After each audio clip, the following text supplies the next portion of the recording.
जी बच्चे, हम लोगों ने एक्सरसाइज 4.1 स्टार्ट की है और एक्सरसाइज 4.1 का अभी तक हम लोगों ने क्वेश्चन नंबर 4 का ए पार्ट तक हम पहुंच गए हैं। ठीक है, तो आज हम इसका बी पार्ट करेंगे। इसका ए पार्ट भी बिल्कुल वैसे ही था, हम लोगों ने इसको वैल्यूज पुट करके किया। तो अब हम इसका बी पार्ट करेंगे, सेम वैसे ही। अब देखते हैं कि हम इसको सोल्व कैसे करेंगे। तो आपके पास जो क्वेश्चन आ रहा है क्वेश्चन नंबर 4, उसमें ये एक आपके पास एक्सप्रेशन है, रैशनल एक्सप्रेशन, और इसके अंदर वो कहते हैं कि x की वैल्यू 4 है, y की वैल्यू -2 है और z की वैल्यू क्या है, -1 है। तो हम करेंगे क्या कि इस रैशनल एक्सप्रेशन के अंदर x, y और z की वैल्यूज पुट कर देंगे। ठीक है,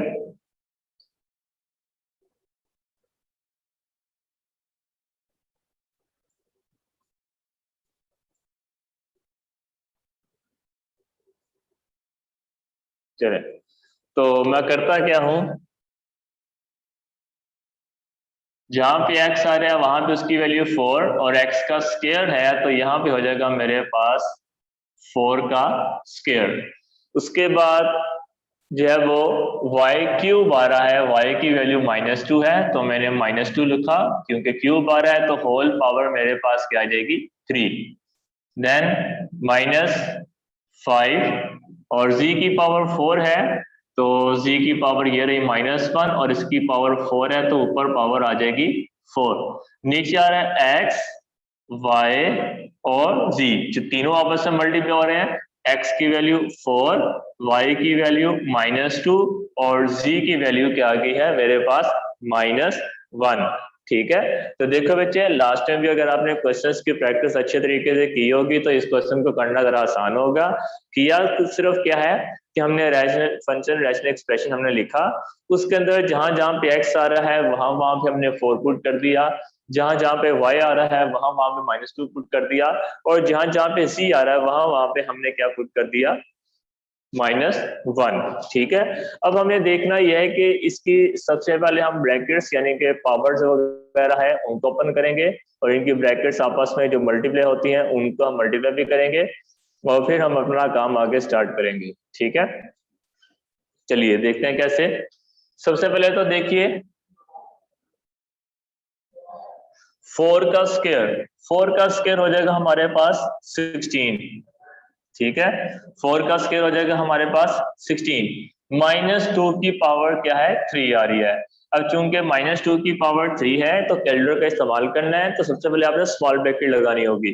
तो कैलकुलेटर उठाइए, स्मॉल ब्रैकेट प्रेस करें, -2 ब्रैकेट ऑफ करें, पावर 3 लगाएं, तो आपके पास क्या आंसर आ जाएगा, -8। ठीक है, ये वाला माइनस का साइन एज इट इज आ जाएगा, ये वाला 5 ये भी एज इट इज आ जाएगा, -1 की पावर 4। तो फिर आपने ब्रैकेट का इस्तेमाल किए बगैर अगर आपने किया ना तो सवाल खराब हो जाएगा। ठीक है, तो अब आप ब्रैकेट लगाइए, -1 और ब्रैकेट ऑफ करें, पावर 4 लगाएं तो 1 आंसर आएगा। और अगर आपने ब्रैकेट के बगैर किया तो बहुत सारे बच्चों के कैलकुलस में आंसर -1 आ जाएगा, तो -1 इधर आया तो आपका सवाल गलत होना शुरू हो जाएगा। ठीक है, तो इसलिए आप कैलकुलेटर का इस्तेमाल करें तो ब्रैकेट का इस्तेमाल भी लाजमी करें। ठीक है, तो ये हो गया। अब नीचे तीनों को आपस में मल्टीप्लाई कर देना है। पहले तो हम माइनस को माइनस से मल्टीप्लाई करते हैं, माइनस माइनस क्या हो जाएगा, plus. 4 to the 8 and 8 1 the 8, तो ऊपर आ गया आपके पास +8। अब हम क्या करते हैं कि 16 को 8 के साथ मल्टीप्लाई करवाते हैं। ठीक है, तो जब हम 16 को 8 के साथ मल्टीप्लाई करवाएंगे तो वो हो जाएगा 128। ठीक है, तो चूंकि माइनस आ रहा है तो माइनस प्लस माइनस और 16 8 द 128, ये वाला माइनस एज इट इज आ जाएगा, एंड 5 1 द 5, और नीचे वाला 8 आपके पास वो भी वैसे ही आ गया। उसके बाद -128 और -5 कितना आ जाएगा, 133 डिवाइडेड बाय 8। ठीक है, अब जैसा कि आपने देख लिया है कि ऊपर वैल्यू आपके पास बड़ी आ चुकी है, हम इसको डिवाइड कर देंगे। 133 को अंदर रखा और 8 के साथ हमने डिवाइड कर देना है। 8 1 द 8, क्योंकि 8 to the 16 तो बढ़ जाएगा, तो 13 में से 8 माइनस किया तो कितना आ जाएगा 5, और ये वाला 3 आपके पास वैसे का वैसे ही आ गया। उसके बाद 8 का टेबल पढ़ना 53 आ जाएगी, उससे कम डिवीजन है, वही जो 2 क्लास में सीखी थी। तो 8 6 था 48, तो रिमाइंडर आपके पास क्या आ जाएगा, 13 में से 8 निकाल ले 5, ठीक है। तो अब आपने करना है कि इसका आंसर ये वाला माइनस नीचे लिखना है, जगह नहीं है इसलिए साइड में लिख रहा हूँ। ये वाला माइनस तो एज इट इज आ गया, इस माइनस को नहीं छेड़ना। उसके बाद ये ऊपरली वैल्यू को आप साइड पे कर देंगे, इधर आ जाएगा आपके पास 16, ये 8 वाली को नीचे कर देंगे, इधर आ जाएगा आपके पास 8, और ये 5 को घुमा के ऊपर एंटी क्लॉकवाइज मूव करेंगे तो क्या आ जाएगा, ऊपर आ जाएगा। तो 5 ऊपर, 16 साइड पे, 8 नीचे। तो मैंने आपको चेक करने का तरीका बताया था कि यहाँ पे नीचे आप 8 लगाते हो तो यहाँ पे भी नीचे 8 ही आएगा हमेशा। जो वैल्यू नीचे डिनोमिनेटर में आएगी तो इसको एंटी क्लॉकवाइज मूव करने के बाद वही वैल्यू डिनोमिनेटर में दोबारा वापस आएगी।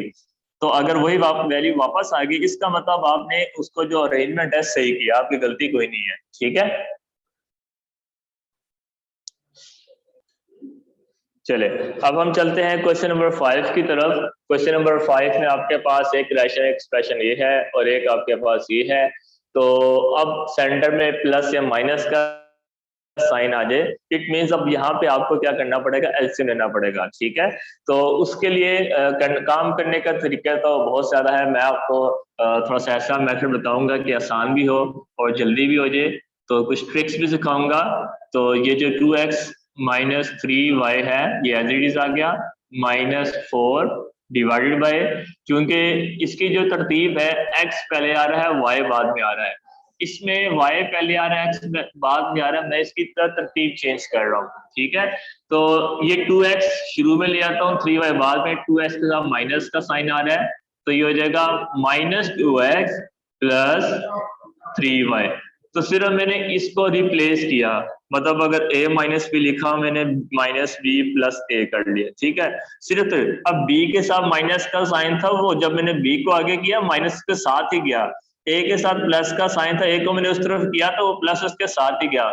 उसी तरीके से 3y के साथ यहाँ पे प्लस का साइन था जो मेंशन नहीं होता हमें पता है, वो प्लस उसके साथ ही गया, 2s के साथ माइनस है तो वो उसके साथ। अच्छा कुछ बच्चे कहेंगे सर हमने तो सीखा था कि जब हम उसको इधर चेंज करते हैं तो उसका साइन बदल जाता है। तो बच्चे वो आप तब काम करते हो जब आप इक्वल से दूसरी तरफ लेके जाए, ठीक है। यानी कि अगर ये चीज मेरे पास कुछ ऐसे हो 2y minus 2x is equal to 4x, तो देखो ये जो 2x है जहाँ पे माइनस का साइन है, इक्वल से जब दूसरी तरफ लेके जाऊंगा तो लाजमी बात है कि भाई वो साइन कन्वर्ट हो जाएगा, चेंज हो गया, 2s माइनस का था वहां पे जाके प्लस हो गया, लेकिन उसमें सेंटर में क्या रहा है, इक्वल। लेकिन यहाँ पे तो हम सिर्फ उसी जगह पे बस आगे पीछे हो रहे हैं, मतलब एक यहाँ पे और दूसरा बच्चा यहाँ पे, तो वो अपने दोनों अपने सीट रिप्लेस करें बस, और कुछ भी नहीं। ये थोड़ी है कि एक क्लास से दूसरी क्लास में जा रहे हैं, तो बस वो दो वैल्यूज आपस में इंटरचेंज हुई हैं, तो बस वो आगे पीछे करने से जो उनका साइन होता है वो उनके साथ आ जाता है, ठीक है। तो अब हम जो है वो इसको आगे कंटिन्यू करते हैं। तो ये काम किया क्यों था, ये काम इस वजह से किया ताकि x पहले आ जाए y बाद में, x पहले आ जाए और y बाद में आ जाए। अच्छा अब ऐसा है is equal to 15 divided by 2x minus 3y minus 4 divided by, इन दोनों में से मेरे पास माइनस का साइन कॉमन आ जाएगा, ठीक है। क्योंकि शुरू में माइनस है, याद रखिएगा जब भी शुरू में माइनस आ जाए तो आप माइनस कॉमन ले लो। तो जब मैं यहाँ से माइनस कॉमन लूंगा तो इधर आ जाएगा आपके पास +2x, पहले वो -2x था वो माइनस पर चला गया, और ये वाला साइन इंटरचेंज होके माइनस हो गया, और ये 3y वैसे का वैसे ही, ठीक है। तो यहाँ से एक बात ये समझ आती है कि माइनस को अगर हम मल्टीप्लाई करवाएं या माइनस को हम कॉमन निकालें तो अंदर आने वाले साइन चेंज हो जाएंगे। अब आप में से कुछ बच्चे यहाँ पे जो बैठे होंगे उनके जहनों में सवाल आ रहा होगा कि सर इधर माइनस तो है नहीं, इधर तो माइनस है हमें नजर आ रहा है, यहाँ पे माइनस तो है नहीं, आपने कॉमन निकाल लिया। तो बच्चे अब आप थोड़ा से अपने कंसेप्ट को इलैबोरेट करो। अब आपने बड़ी क्लास में जाना है, उसके बाद यूनिवर्सिटी लेवल पे, तो अब आपको ये जो जो छोटी क्लासेस में जाके रट्टे से लगा लेते हैं कभी दोनों चीज जगह में जो सेम सेम होगा उससे हम कॉमन लगा लेंगे, हर जगह ऐसा नहीं होता। समटाइम्स आपके पास शुरू में कोई वैल्यू आपको रिक्वायर्ड, अगर आपने वो कॉमन निकालनी है तो वो आप निकाल सकते हैं, लेकिन हर एक चीज की स्ट्रेटेजी है। तो वो ये कि आपके दिमाग में ये था कि भाई -2x -3y हो तो तभी आप इस माइनस के साइन को या कॉमन निकाल सकते हो। माइनस का साइन कॉमन निकाला, 2x हो गया, ये वाला माइनस प्लस में हो गया, ये आपके पास 3 हो गया। ये बच्चे ओके है, फाइन। लेकिन जो मैंने किया वो भी ठीक है, यानी कि आपके दिमाग में पहले छोटी क्लासेस में आप यही करते आ रहे हो कि जब आपके पास दोनों चीजें सेम है तभी आप वो चीज कॉमन निकाल देंगे, ठीक है। लेकिन अब आप ये याद रखिए कि जरूरी नहीं है कि दोनों चीजें सेम आ रही हो तब आपने कॉमन निकालना है। अगर आपके पास शुरू में माइनस आ रहा है तो तब भी आप कॉमन निकाल सकते हो। फर्क ये पड़ेगा जैसे कि इधर भी साइन चेंज हो रहा है तो यहाँ पे भी साइन चेंज होगा, ठीक है। तो माइनस कॉमन निकालने के बाद जैसे इसके अंदर वैल्यू का साइन चेंज हो रहा है, उसी तरीके से इसके अंदर भी हमने माइनस जब कॉमन निकाला तो इसके अंदर भी हमने उसका साइन चेंज कर दिया, ठीक है। तो अब देखो जब हमने इसमें से माइनस कॉमन बाहर निकाला तो ये वाला माइनस अब जाके टक्कर खाएगा इस वाले माइनस के साथ, और ये माइनस इस माइनस को क्या कर देगा, प्लस कर देगा, ठीक है।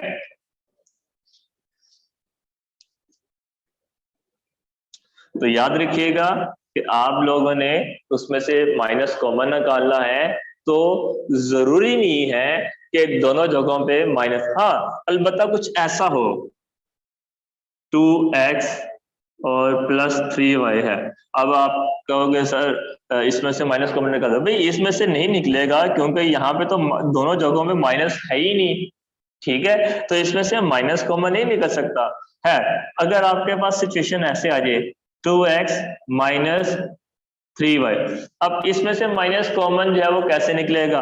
देखो बात यह है कि इसमें से माइनस है वो हमारी ऐसा कोई क्वेश्चन नहीं है कि जिसमें सेंटर में माइनस आ रहा हो और इस तरह माइनस ना हो तो आप उसमें से माइनस कॉमन निकालो, हालांकि इसमें भी निकाल सकते हो।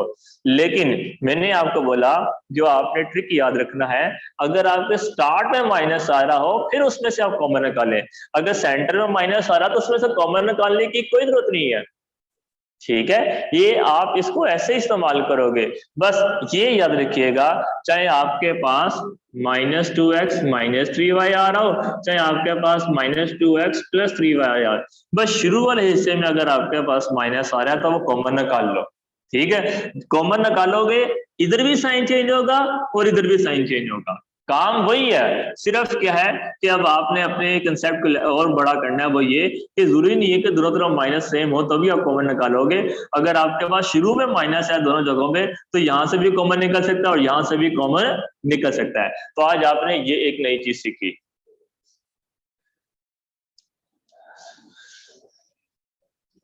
तो अब हम आगे चलते हैं, अपने क्वेश्चन को कंप्लीट करते हैं।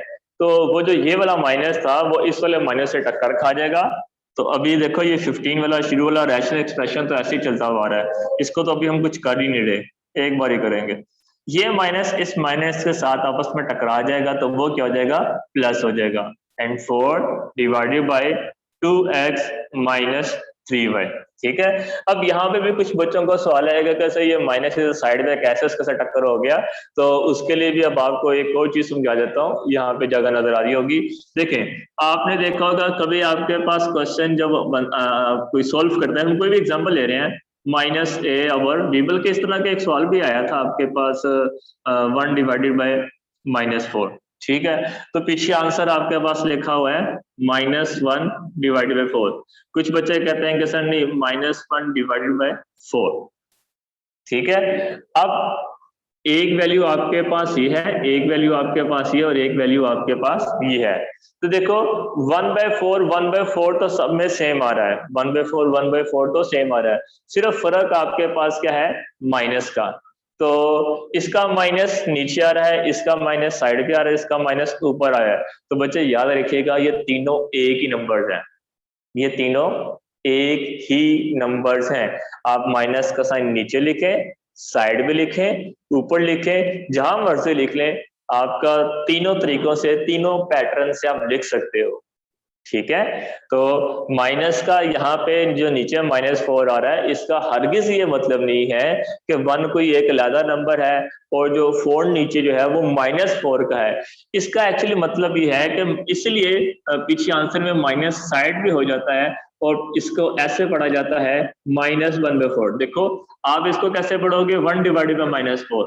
और लेकिन असली पढ़ने का जो तरीकेकार है कि जब भी आपके पास माइनस नीचे बजे या ऊपर आ जाए, आप उन दोनों के माइनस को साइड में लिखा करें, ठीक है। ये लिखने का तरीका है और इसको पढ़ा भी ऐसा जाएगा -1 डिवाइडेड बाय 4। इसको भी ऐसे पढ़ा जाएगा -1 डिवाइडेड बाय 4, -1 डिवाइडेड बाय 4। ये तीनों आपके पास -1 divided by 4, -1 divided by 1 divided by 4 है, ठीक है। तो इसका मतलब क्या हुआ कि अगर आपके पास एक फ्रैक्शनल वैल्यू में माइनस अगर आता है तो वो आप साइड में लिखें, ऊपर लिखें और नीचे लिखें, जहां मर्जी लिख लें, बात एक ही है, एक जगह पे हमें लाजमी लिखना है। हाँ अलबत्ता अगर आपके पास -1 -4 दो लेदर आ जाए तो वो तो कट जाएंगे एक दूसरे से, माइनस माइनस आपस में कैंसिल हो गया, ठीक है ना। तो वो तो आपस में क्या हो गए, कैंसिल हो गए। तो इस तरीके से हम क्या कर सकते हैं कि ये वाला जब माइनस है हम जब साइड में करते हैं तो वो पहले से एक माइनस आ रहा है, तो उस वाले माइनस से टकरा के वो क्या हो जाएगा, प्लस हो जाएगा। बच्चे ये जो चीजें मैं आपको सिखा रहा हूँ बेसिक चीजें हैं, बाज़ का टीचर जो है क्वेश्चन करते हैं, हल करते हैं, आंसर निकालते हैं और आगे चले जाते हैं। लेकिन ये चीज को मैंने आपको एक्सप्लेन किया, उसके बाद इस चीज को माइनस कॉमन एक्सप्लेन किया, तो ये बेसिक चीजें हैं, इस पर से मैं टाइम लगा रहा हूँ ताकि आगे आपको कोई भी मसला ना हो, ठीक है। अब देखिए ये सारा काम करने के बाद अब कोई चीज कॉमन भी नहीं पड़ी और एक और चीज कि हमारे पास ये 2x - 3y 2x - 3y दोनों सेम हो चुका है। अब हमारे पास जो एलसीएम लेना है वो जरा इजी हो गया, ठीक है। ये दोनों चीजें सेम है तो इसका मतलब इसको मैं एक मर्तबा लिख लूंगा 2x - 3y, ठीक है। तो दोनों के डिनोमिनेटर्स मेरे पास सेम है, उनको तो मैंने एक बार लिख लिया। ऊपर आपके पास क्या आ जाएगा, अकेला आ जाएगा 15 और प्लस अकेला आ जाएगा आपके पास 4, ठीक है। एंड 15 क्योंकि दोनों सेम है ना तो ऊपर फिर न्यूमरेटर्स ऐसे ही आ जाएंगे। अगर ये डिनोमिनेटर्स चेंज हुए, मतलब इधर माइनस का इधर प्लस का हुआ, या इधर कुछ और वैल्यू इधर कुछ और वैल्यू है, उसका काम करने का तरीके का कुछ और है। आपने नंबर्स के साथ तो छोटे क्लासेस में खेला होगा, तो वो आगे क्वेश्चन आएंगे आपको मैं बता भी दूंगा कैसे सोल्व करना है, जैसे कि 1/3 प्लस 2/7, तो ये डिफरेंट है तो इसका काम करने का तरीका कुछ और है। 1/3 माइनस 2/3 ये दोनों डिनोमिनेटर सेम है, इसका काम करने का तरीका कुछ और है, ठीक है। तो अब आपको मैंने बता दिया कि जब आपके पास डिनोमिनेटर सेम हो तो उसको तो आप एज इट इज लिख लोगे और जो न्यूमरेटर्स हैं वो भी आपके पास ऐसे ही आ जाएंगे, ठीक है। अब 15 + 4 कितना हो जाएगा, 19 and divided by 2x - 3y, ये क्या हो जाएगा, इसका फाइनल आंसर आ गया, ठीक हो गया।